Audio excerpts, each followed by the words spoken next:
Có bao giờ mà các bạn nghe một cái bài nhạc nào đó, xong các bạn thấy hay quá và các bạn bắt đầu để nó on replay ở trong Spotify của mình hay là Apple Music gì đó trong vòng 1-2 tiếng, cứ nghe liên tục như thế. Và cho tới một ngày bạn nhận ra rằng cái bài nhạc đó thực sự là một nỗi ám ảnh với các bạn. Hay là các bạn gặp một cô gái mà các bạn rất là yêu thương, các bạn rất là thích, và các bạn dành mọi cơ hội, mọi thời gian vào khoảng ban đầu để mà hẹn gặp cô này và dành thời gian cho cô này. Xong không lâu sau đó thì bạn cảm thấy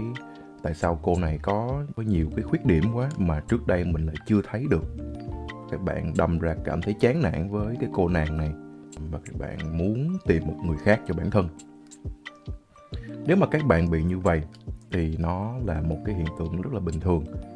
mà chúng ta hay thường thường gọi là sự cả thèm chóng chán đó. Và tuy là cái sự cả thèm chóng chán này nó nghe có vẻ rất là tiêu cực, nghe có vẻ một cái thứ mà một cái người vô trách nhiệm mới làm thôi, nhưng mà thực ra nó là một cái cơ chế hết sức là bình thường của con người chúng ta.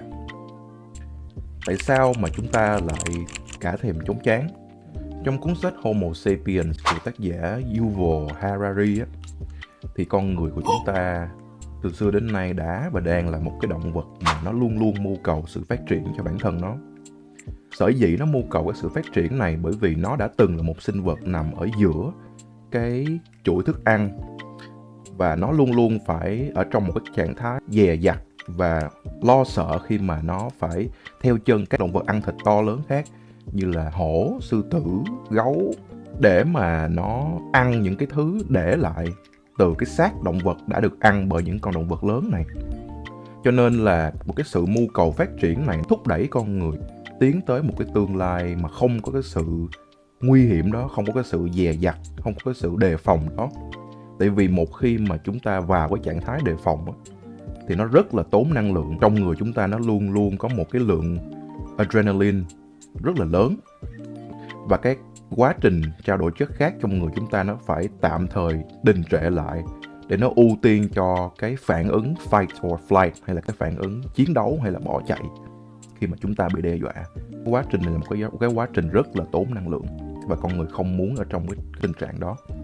Cho nên nó luôn muốn là nó phải tìm một cái thứ mới, và nó không bao giờ mà hài lòng với những thứ mà nó đang có hết đó.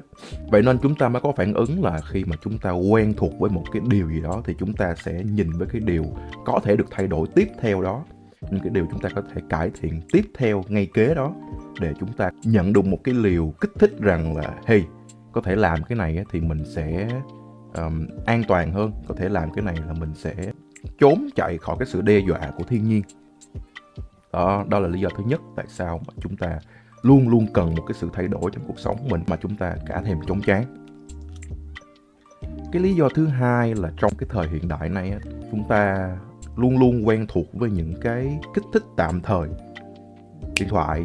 máy tính, đồng hồ thông minh. Thậm chí là đi lên xe hơi thì chúng ta cũng có những cái màn hình LCD thông minh để giúp chúng ta có thể coi phim, nghe nhạc gì đó. Bộ não của chúng ta nó quen với cái việc được kích thích nhất thời, chúng ta luôn luôn theo đuổi cái sự kích thích này.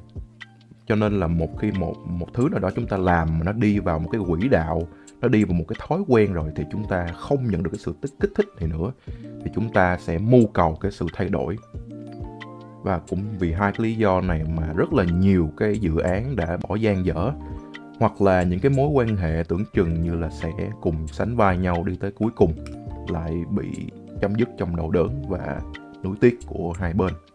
Cái thói quen cả thèm chóng chán này nó sẽ rất là hại với lại mọi người trong chúng ta luôn. Tại vì nó quấy phá cái sự bền bỉ của chúng ta trong bất cứ cái việc gì mà chúng ta làm, hay là trong bất cứ cái mối quan hệ nào đó mà chúng ta đang ở trong đó. Mình nói ví dụ như là các bạn đang phấn đấu, các bạn đang có một cái dự án lớn trong cuộc sống mà các bạn muốn theo đuổi, và các bạn kéo được rất là nhiều những người ủng hộ các bạn lúc ban đầu, và những người sẵn sàng đi chung với bạn trong cái hành trình đó để cùng bạn tiến tới cái mục tiêu mà cả hai hay là cả nhóm đều đưa ra. Cái tự nhiên cái đùng cái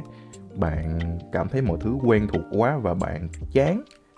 các bạn muốn tìm thứ khác để làm, và chúng ta bắt đầu bỏ ngang bỏ dở cái dự án đó. mất lòng tin vào bản thân, cũng như là mất lòng tin của những người khác vào bản thân mình nữa. Những cái anh A, anh B mà ngày đó mình đã từng hứa rằng sẽ cùng đi chung cho tới cùng đạt được một cái mục tiêu nào đó, thì hôm nay mình bỏ ngang, làm cho mấy anh ấy lâm vào một tình cảnh éo le trong tài chính cũng như là gia đình, mối quan hệ của mấy anh ấy. Cái sự cả thèm chóng chán này nó còn thể hiện rằng bạn là một người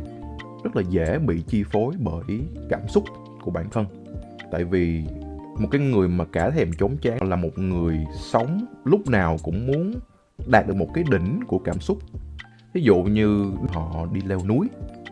thấy vui quá, cho nên là 6 ngày trong 7 ngày ở cái tuần sau đó, họ lúc nào cũng cố gắng set up một cái kèo đi leo núi với bạn của họ. Và đâm ra họ burn out và cơ thể vật lý của họ không cho phép họ làm cái việc đó nữa. Hay là họ thấy một cái nhà hàng nào đó làm một cái món ăn cụ thể nào đó ngon quá, cho nên là ngày nào họ cũng tới lại cái nhà hàng đó và ăn cái món y chang đó. Và cho tới một ngày họ cảm thấy là họ có thể nôn vì cái ý nghĩ của cái thức ăn đó trong đầu của họ. Những cái người cả thèm chóng chán là những cái người sống rất thiên về cảm xúc mà không có sự kiểm soát của lý trí lên cái mặt cảm xúc đó. Và những cái người này, giống như mình đã nói khi nãy, sẽ gặp rất là nhiều trở ngại trong việc giành được lòng tin của bản thân họ lên chính họ, cũng như giành được lòng tin của những người xung quanh lên chính họ. Những cái cách mà để chúng ta có thể thay đổi cái sự cả thèm chóng chán này, trước tiên là bạn phải chấp nhận rằng não bộ của mình sẽ có lúc nó thích nghi với tất cả những gì mình đang có ngay tại thời điểm bây giờ. Và sẽ không có cách nào để bạn luôn luôn cảm thấy một sự kích thích về tâm trí của bạn hết đó. Cứ chấp nhận nó trước là nó sẽ xảy ra. Cho nên là khi mà nó xảy ra thì mình biết rằng nó đang xảy ra, và mình sẽ không mình sẽ không nhờ vào nó để lập hay là làm bất cứ một cái quyết định mà sau này mình sẽ hối hận. Và một cái thói quen giúp bổ trợ cho cái cách để trị thói cả thèm chóng chán này, đó là cái thói quen tập biết ơn mà mình đã nhắc nhiều ở trong cái video những cách mà mình đạt được vào top 1% ở cái trường đại học mà mình đã từng học ở bên Mỹ. Hồi xưa mà khi mà ông nội mình nuôi một gia đình bao gồm 9 người, tức là 2 vợ chồng và 7 đứa con khác nhau, để mà động viên gia đình qua những khoảng thời gian khó khăn nhất, bần hàng nhất, ông nội đã nói rằng là biết đủ thì mới đủ được. Mình cảm thấy cái câu đó tuy là nó ngắn gọn nhưng mà nó rất là xúc tích ở một cái ý rằng là khi mà chúng ta biết rằng chúng ta đang có những thứ gì và chúng ta chấp nhận với những thứ đó, chúng ta không muốn thay đổi, chúng ta biết rằng mình đang hạnh phúc, thì chúng ta mới hạnh phúc được. Một cái người mà dành cái mục tiêu của cuộc đời anh ta đi tìm hạnh phúc là một cái người không bao giờ tìm thấy hạnh phúc. Nói thẳng là như vậy. Cho nên là bạn hãy tập biết ơn đi. Vì tập biết ơn nó sẽ cho bạn thấy những gì mà bạn đang được nhận, những cái giá trị ở trong cái việc mà bạn đang làm. Và nó sẽ tiếp sức cho bạn qua khỏi một cái giai đoạn đồng bằng, là một cái giai đoạn trầm của mọi thứ mà bạn đang làm, khi mà dường như tất cả đã đi vào quỹ đạo và không có gì là mới mẻ cả. Cái cách thứ hai bạn có thể dùng để chống lại cái sự cả thèm chóng chán chính là bạn dành một thời gian tạm thời ngưng cái việc mà bạn đang làm lại. Ví dụ như bạn làm một cái việc gì đó quá nhiều và cảm thấy bị burn out, bạn hãy dành một thời gian để bước khỏi nó và suy nghĩ rằng là bạn rất là cần cái thời gian đó để có thể tiếp tục bước tiếp với lại cái dự án đó. Cái thời gian này nó sẽ cho bạn thấy là nếu mà thiếu cái dự án đó thì bạn sẽ mất gì. Ở những cái lúc này bạn có thể đối diện với những cảm giác như là không được theo đuổi đam mê của mình, không được nhận những cái liều kích thích mà hàng ngày mình vẫn đang nhận. Và từ từ bạn sẽ có những suy nghĩ khác hơn, những suy nghĩ mới hơn đối với những thứ mà bạn đang làm. Cũng vì đó mà bạn có thể quay lại bền bỉ và tiếp tục commit với những thứ mà bạn đang có. Ngoài ra bạn cũng có thể tạo ra những trải nghiệm mới cho bản thân. Bạn có thể nghĩ ra một cái ý tưởng nào đó để có thể cải thiện được cái quá trình mình đang làm, khiến cho mọi thứ diễn ra nhanh hơn và suôn sẻ hơn. Mình nói ví dụ như là chúng ta đã chạy được 5 km rồi và chúng ta cần cải thiện cái thời gian chạy 5 km này càng ngày càng nhanh hơn. Theo rất là nhiều nghiên cứu vật lý về cơ thể thì chúng ta không nên ngày nào cũng chạy đúng cái số 5 km đó, mà chúng ta nên thay đổi những cái bài tập khác nhau cho từng ngày khác nhau. Sẽ có ngày chúng ta tập bứt tốc ở những khoảng ngắn giống như là 200m hoặc 400m. Và vai trò của những cái bài tập này chính là để chúng ta có thể gia cố và tăng cái sức mạnh của những nhóm cơ cần thiết khi chúng ta chạy, khiến cho chúng ta có thể chạy bền bỉ hơn được trong một cái khoảng thời gian dài và bớt mệt đi. Và có những ngày chúng ta sẽ phải đổi bài tập thành những bài tập chạy ở vận tốc vừa đủ, vận tốc thoải mái. Ở cái vận tốc mà người ta thường thường nói là vừa chạy vừa nói chuyện được á. Và chúng ta chạy xa hơn với cái vận tốc này để chúng ta có thể cảm nhận và biết cách phân bố cái lượng ngân sách năng lượng của mình, trải đều nó ra cả hành trình, chứ không có bị chạy quá nhanh ở trong một khoảng nào đó rồi hụt hơi ngay trong khoảng sau đó và ảnh hưởng tới thành tích của chúng ta.